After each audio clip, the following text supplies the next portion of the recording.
ఏమిటి నాన్నగారు? నా వయసు ఎంతో తెలుసా? అదేమిటి నాన్నగారు? తెలుసా? 58 ఉండొచ్చు. నేను ఏ వయసు నుంచి సంగీత సాధన ప్రారంభించానో తెలుసా?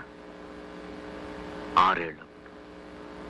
ఇప్పటికి 50 ఏళ్లుగా నేను కచేరీలు చేస్తూనే ఉన్నా. నేను సంగీతాన్ని తలవనది ఎప్పుడో తెలుసా? కేవలం కలలో మాత్రమే. అందుకు కూడా కారణం తెలుసా? సరస్వతీదేవిని అవమానించడం అనే భయంతో, గౌరవంతో. అర్థమైంది.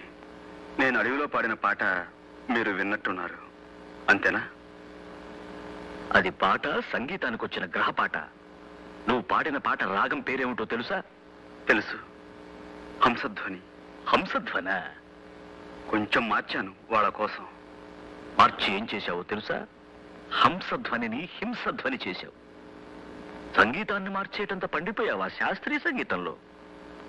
వాగ్గేయకారుల కృతుల్ని, స్వరజతుల్ని మార్చేటంత పండితుడురా నువ్వు. ఎవరి కోసమో మార్చి ఎక్కడెక్కడో పాడి సంగీతాన్ని అవమానిస్తున్నావు.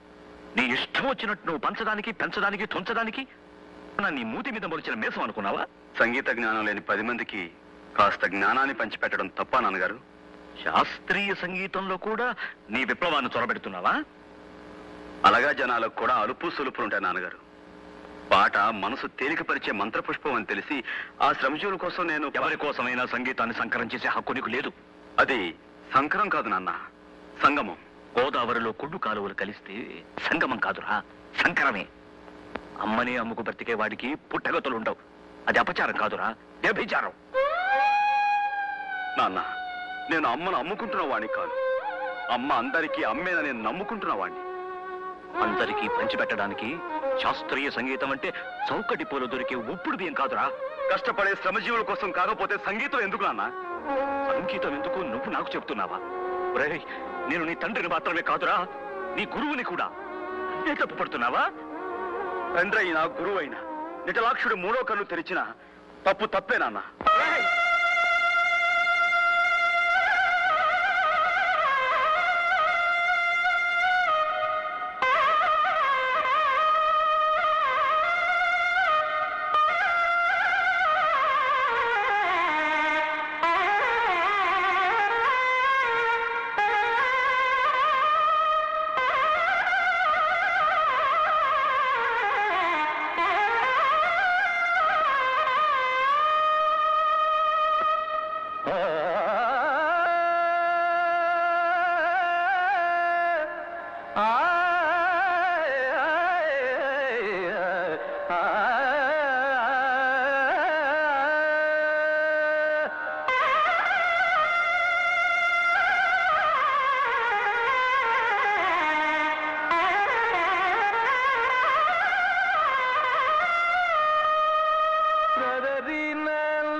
పరాత్పరం పరమాత్మకలింగం తత్ప్రణమామి సదాశివలింగం లింగాష్టకమిదం పుణ్యం యః పఠేచ్చివ సన్. నమస్కారం గురుగారు.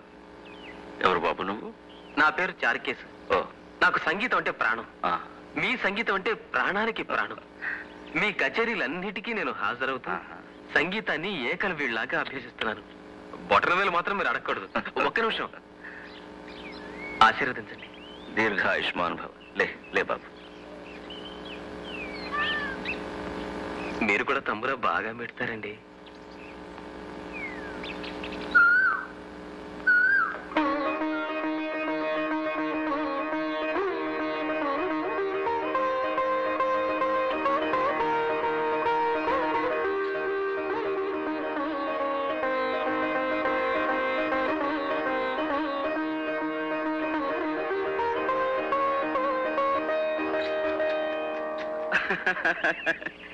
నువ్వేం బాధపడకు పెంటమ్మా. నీ పుణ్యాన ఓ దేవాలయం వెలిసింది. ఇలాగే నువ్వు వెళ్ళిన చోటల్లా ఓ ఆలయం పుడుతుంది కదా, దాన్ని చూసి నువ్వు సంతోషపడి పెంటమ్మా.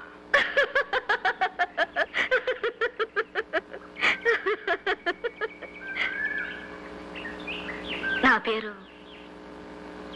పెంటమ్మ కాదు. అబ్బా బతికిపోయానురా బాబు. అయితే నీ పేరేంటి పెంటమ్మా? చి, చి, చి, చి, చి.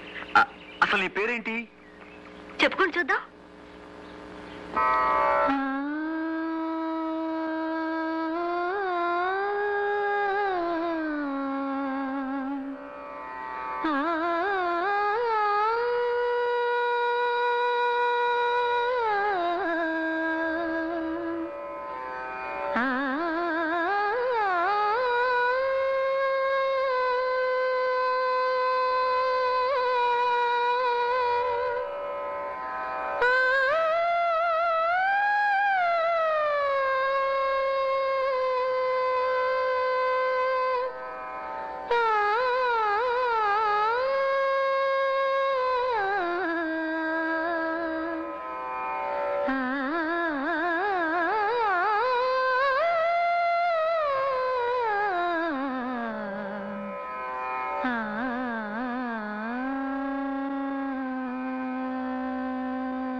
ఇప్పుడు చెప్పండి, నా పేరు?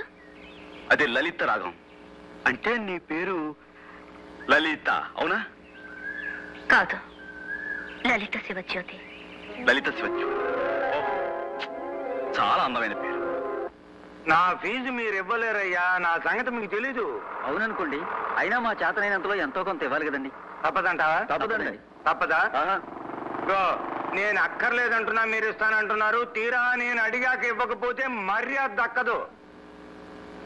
ఒరే రాఘవులు, హాయ్. ఆ జేబులో ఏముందిరా? బీడీ కట్ట అగ్గిపెట్టి ఉంది బాబు. అవి అక్కడ పెట్టు. ఎందుకు బాబు? పెట్టు చెప్తా. నీకు దేవుడి మీద నమ్మకం ఉందా? ఉంది బాబు. ఉంటే ఈ రోజు నుంచి ఇది ముట్టనని ఆ దేవుడి మీద ప్రమాణం చేసి చెప్పు. బీడీ మానేయడం అంటే అదేరా నా ఫీజు. అలాగే. ఏడువాడా గురవ ఏడు. అయ్యా రైట్. నీ మొహానికి నువ్వు పెళ్ళాన్ని వదిలేసావు. మర్యాదగా ఇప్పుడైనా పిల్లని తెచ్చి కాపురం చేసుకో. అదేరా నువ్వు నాకు ఇచ్చే ఫీజు. ఏంటి? సరేనయ్యా. నవ్వరా?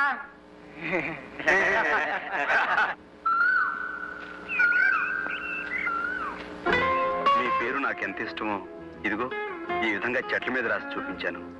అలాగే నా పేరు మీకు చెప్పాను కదా, మీ ఇష్టాన్ని ఏ విధంగా చెప్తారు? నేను రాశాను ఒక చోట. రాశారా? ఎక్కడ రాశారండి? ఇదిగో.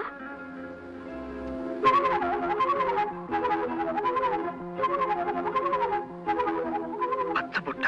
ఆ, మీరు నన్ను పూర్తిగా పడగొట్టిస్తారు లలిత గారు. నేను మీ పేరు చెట్ల మీద పుట్ల మీద రాశాను. అలా ఎన్నిసార్లు రాస్తే మటుకు ఏముంది చెప్పండి. మీరు చూడండి, నా పేరు ఏకంగా మీ శరీరం మీదే రాసేశారు. మీ రక్తనాళాల్లోకి నా పేరు అక్షరం అక్షరం కరిగిపోయేలాగా పచ్చబొట్టు వేసేసుకున్నారు. అద్భుతం లలిత గారు, నిజంగా మీరు అద్భుతం. ఇది మీకు నచ్చిందా? నచ్చింది. అయితే తీసుకోండి.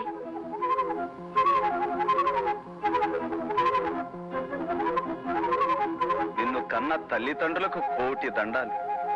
అది ఇంటికొచ్చి చెప్పండి. సాయంత్రం మీకోసం ఎదురు చూస్తుంటాను.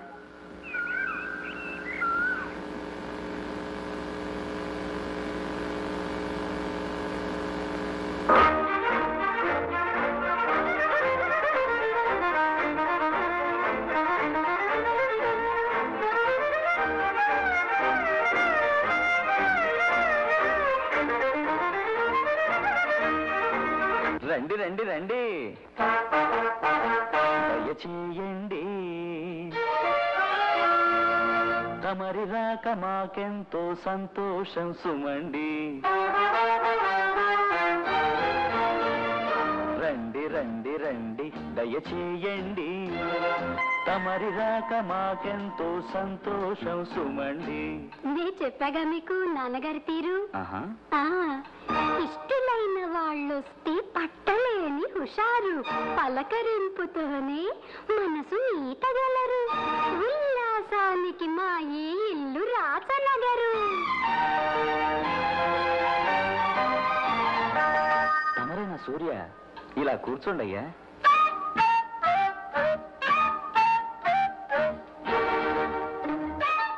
ఆగండి ఆగండి ఆగండి, ఒట్టు కూర్చోకండి అక్కడ. తగిన చోటు కాదిది తమ బోటి వారికి ఇక్కడ. ఈ గదిలో నాన్నగారు వాయిదాల వరాలయ్య, గడప దాటి ఇటు వస్తే వారి పేరు స్వరాలయ్య. క్లయింట్లు కంప్లైంట్లు, క్లయింట్లు కంప్లైంట్లు, మసలే ఈ గది బారు, తక్కిన నా గృహమంతా గాన కళకు దర్బారు. రండి రండి రండి, దయచేయండి. తమరి రాక మాకెంతో సంతోషం సుమండి.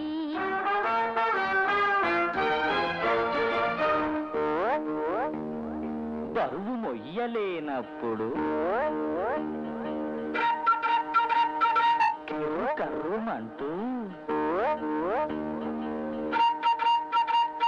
బరువు మొయ్యలేనప్పుడు కెర్రు కర్రుమంటూ చిర్రు బుర్రులాడటం కుర్చీలకు ఆచారం. ఆత్మీయులు వచ్చినప్పుడు ఆ చప్పుడు అపచారం. వచ్చిన మిత్రుల కోసం ముచ్చటగా ఉంటుందని సంగీతం పలికించే స్ప్రింగులతో చేయించా. కచేరీలు చేసే కుర్చీ ఇది ఎలా ఉంది? బాగుందండి.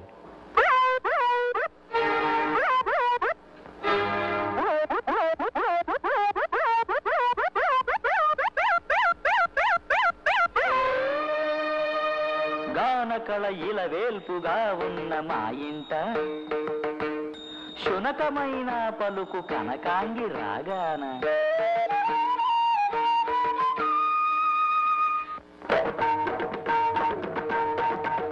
కొత్త వాళ్ళ ముందేమిటి వేళాకోళం, ఎవరేమనుకుంటారో తెలియని మేళం. ఎవరో పరాయి వారు కదమ్మా ఈయన, సూర్యం గారిని చెప్పాని, ఆయనే ఈయన.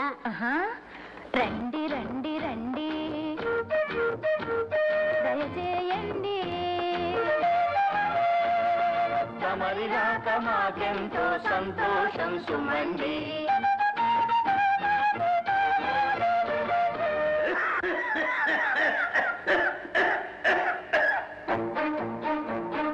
వృద్ధాప్యంతో మంచం పట్టి తాళం తప్పక తగ్గటమన్నది అంచెలంచెలుగా సాధించిన మా తండ్రి పెంచలయ్యా. కళ్ళు కళ్ళున వచ్చే చప్పుడు, కళ్ళు కళ్ళున మార్చే విద్య. కాలక్షేపం వారికి పాపం ఆ నాలుగు గోడల మధ్య.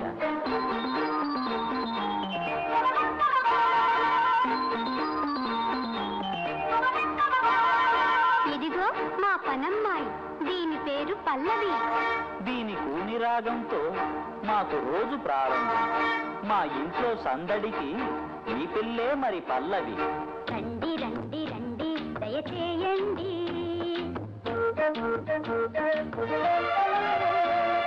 తమరి రాక మాకెంతో సంతోషం సుమండి.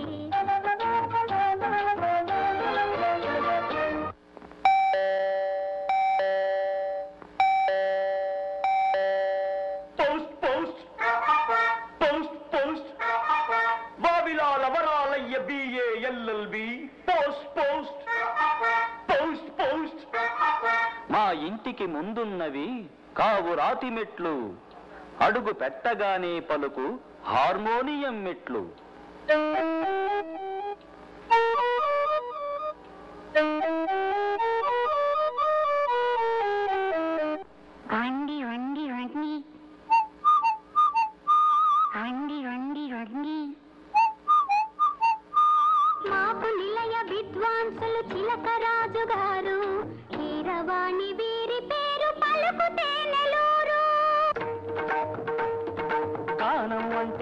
కళగానే తెలిసినాళ్ళు నాకు. బ్రతుకే పాటగా మార్చినందుకు జోహారిదిగో మీకు. సంగీతంలో పాడతారనే అనుకుంటున్నా ఇన్నాళ్ళు, సంగీతంలో మాటలాడడం దా దా పద పద పద, మాటలనే సంగతులు చేయడం పని పని పని సరి పని సరిగా, సంగతులే సద్గతులను కొనడం సరి సరి సరి సరి సరి సరి సరి సరిగా సరి సరిగా సరిగా తెలుసుకున్నాను ఈనాడు. సెలవిప్పిస్తే వెళ్ళొస్తా, మళ్ళీ మళ్ళీ వస్తుందా.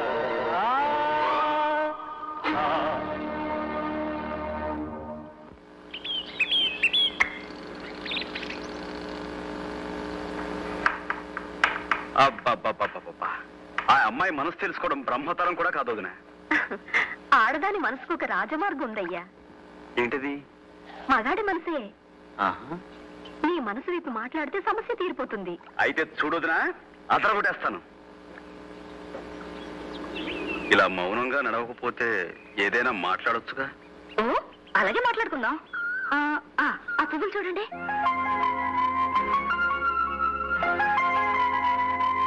చాలా తమాషాగా ఉన్నాయి.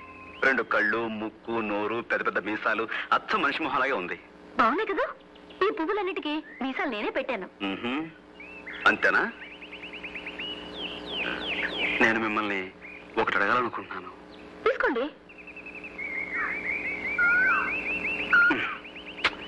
ఏరుశనకాయలు కాదండి. నేను మిమ్మల్ని ఎలా చెప్పాలో తెలియటం లేదు. అయితే చెప్పొద్దు. చెప్పకపోతే మనసంతా దిగులుగా ఉంటుంది. ఏమిటో మా నాన్నగారి వెనకాల కూర్చుని పాటలు పాడడం తప్ప ఇలాంటి మాటలు మాట్లాడడం నాకు చేత కాదు. ఈ మధ్య మిమ్మల్ని కలిసిన దగ్గర నుంచి మనసులో ఏవేవో కొత్త కొత్త రాగాలు వినిపిస్తున్నాయి. ఎప్పుడు వినని రాగాలు, మధురమైనవి, లలితమైనవి. అవి అనురాగాలని తెలుసుకోవడానికి నాకు ఎన్నాడు పట్టింది. ప్రేమ అంటే ఇదేనేమో. ప్రేమ ప్రేమంటే అంటే ఎప్పుడు మిమ్మల్ని చూడాలనిపిస్తుంది. ఎందుకో మీ దగ్గరే గడపాలనిపిస్తుంది. లలిత రాగం నాకు ఎప్పుడు వినిపించినా మీ రూపమే నా కళ్ళ ముందు మెదులుతుంది. ఇవన్నీ చూస్తుంటే మరి మీరు నన్ను లేదా? నాకు తెలుసు ఇలాంటి ముఖ్యమైన నిర్ణయాలు తీసుకునేటప్పుడు మీరు బొమ్మ బొరుసు వేస్తారు. ఉండండి, మీ బదులు నేనే బొమ్మ బొరుసు వేస్తాను. బొమ్మ పడితే మీరు నన్ను ప్రేమించవచ్చు, బొరుసు పడితే నన్ను ప్రేమించకూడదు.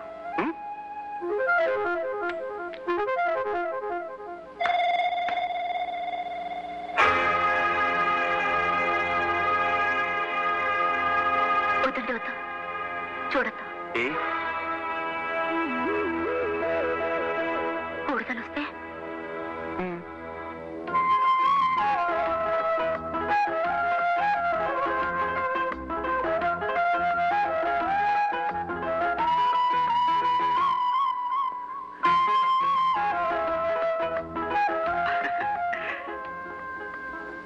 లలిత, ఈరోజు మాకు కచేరీ ఉంది, టైం అవుతుంది, నేను వస్తాను. సరే, కచేరీలో కలుద్దాం. ఏమిటి, కచేరీకి నువ్వు కూడా వస్తున్నావా? దళిత రాగం లేకుండా కచేరీ ఉంటుందా?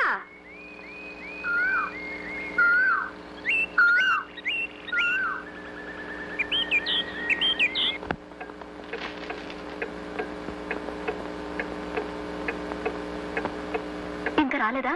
ఇంకా రాలేదు. సామాన్లు పెట్టడం కొంచెం ఆలస్యం చేద్దామా? అన్నీ పెట్టేశానే. దొరగారు ఎక్కడ? దొరగారు ఎవరు? అదే సూర్యం ఎక్కడ? ఇంకా వచ్చేస్తుంటాడు మామగారు. వెనకేసుకొస్తున్నావా? మరో 3 నిమిషాలు చూస్తాను.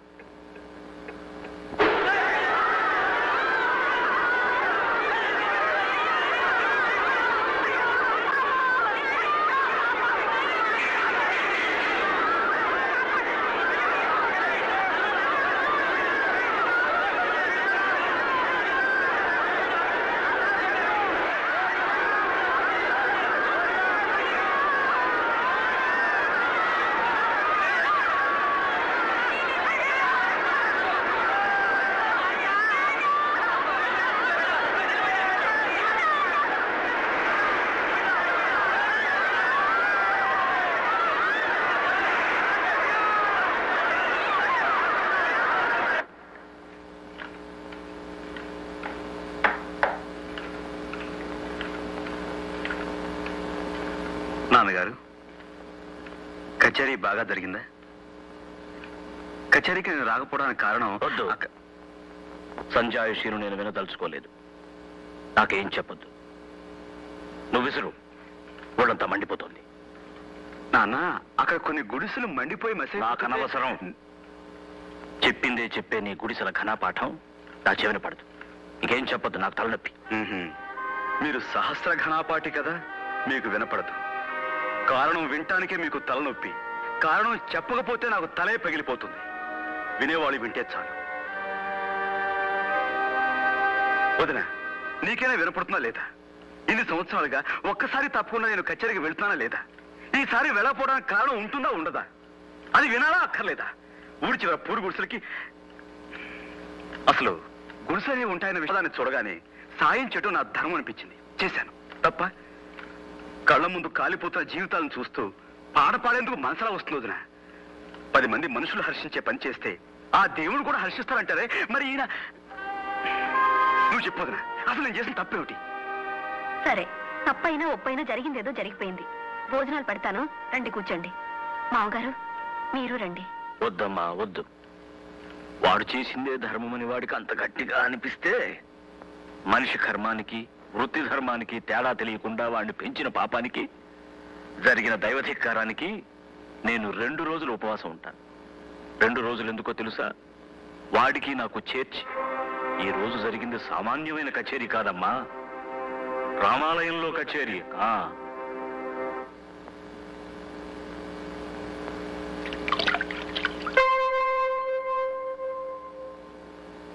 వదినా, నాకు అన్నం వడ్డించు. నాన్నగారు భోజనానికి రా. నేను భోజనం చేస్తాను వదినా. నాకు వడ్డించవా? నేనేం తప్పు చేశానని ఉపవాసం ఉండాలి? పొరుగు వారికి సాయపడటం కూడా తప్ప? చీమ వెంట ఏ చీమలు పడతాయి, కాకి చస్తే 100 కాకులు కొడతాయి. జ్ఞానం ఉన్న మనిషి మాత్రం కళ్ళు మూసుకుని భక్తి పాటలు పాడాలా? ఏ దేవుడు చెప్పిన ఉపదేశం ఇది? ముఖ్యంగా మన దేశంలో కావాల్సింది గాన కచేరీలు కాదొదినా, జ్ఞాన కచేరీలు. తప్పు చేస్తే తండ్రి మందలిస్తాడని భయపడే కొడుకే మంచి చేస్తే వెను తడతాడని ఆశపడతాడుగా.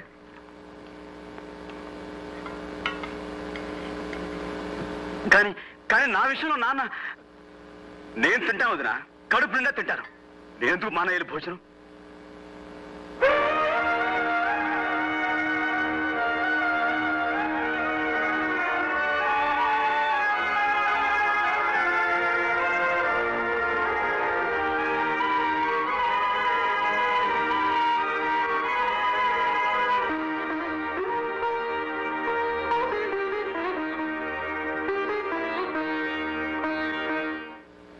పెద్ద ఆయనకు ఒక్క మాట అంటే రక్తపోటు పెరిగిపోతుంది. స్నానం అయిందా? ఎదిగిన పిల్లలు ఉన్నారంటే బుద్ధి తెలిసి పెద్దవాళ్ళ మనసు నొప్పించకుండా మెలగాలి. తొడుకురండి. అన్నీ ఎంతకాలం చెప్పుకు తిరుగుతావు? ఎవరి దారులు వాళ్ళవి, ఎవరి బ్రతుకులు వాళ్ళవి.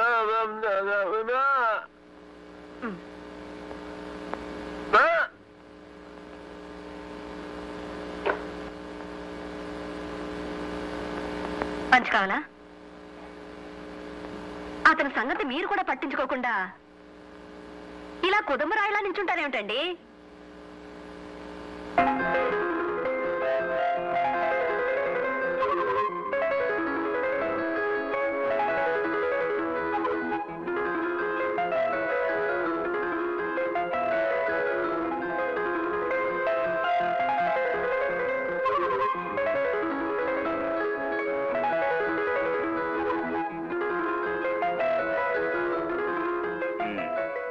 వచ్చేది? మీరెప్పుడొచ్చారు? ఎప్పుడు వచ్చానంటావు? నేనే చెప్పాలా? ఇక్కడ ఉన్న చెట్లు చెబుతాయి, రాలిన పువ్వులు చెబుతాయి. మీకు ఊపిరి ఆడకపోతే కాపాడేదెవరు? ఇక నా పాపరా, నేనేం చెప్పినా మీకు నవ్వులాటుగానే ఉంటుంది. నిజమండి, మొన్న మా ఫ్రెండ్స్ ఇద్దరు సైకిల్ మీద ఇలాగే డబుల్స్ వెళ్తుంటే పోలీసులు పట్టుకున్నారట. అలాగే మన ఇద్దరు ఇప్పుడు పట్టుకున్నారనుకుంటే అప్పుడు మనం మరి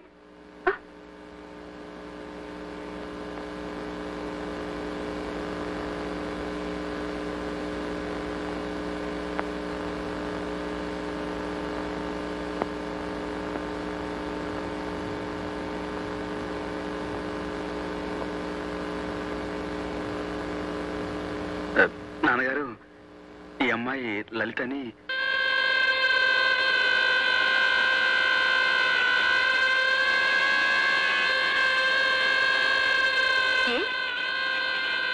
అంటుకోవచ్చుగా.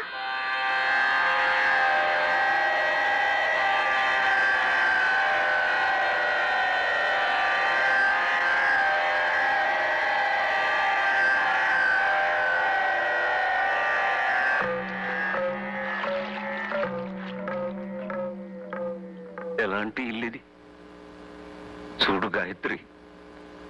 పూజ గదిలో మీ అత్తయ్యకి ఒక చోటు ఇవ్వకపోయినా ఈ నట్టింట్లో ఈ ఉయ్యాలనే పూజ సింహాసనం చేసి ప్రతిరోజు ఆరాధిస్తున్నా. ఒక వరలక్ష్మి వ్రతం రోజు సాక్షాత్తు లక్ష్మీదేవిలా అలంకరించుకుని పూజ కార్యక్రమం ముగించి నా కాళ్లకు నమస్కరించి ఉపవాసం అలసటలో ఉయ్యాల్లో విశ్రమించింది నా భవాని. ఊగుతున్న ఉయ్యాల ఆగిపోయింది. నా భవాని శ్వాస కూడా ఆగిపోయింది. ఆమె ఆదర్శాల మేరకు నేను నా ధర్మానికి కట్టుబడి అగ్నిహోత్రుడిలా బతుకుతున్నాను. అలాంటి ఈ ఇంట, లక్ష్మి నడయాడిన ఈ నట్టింట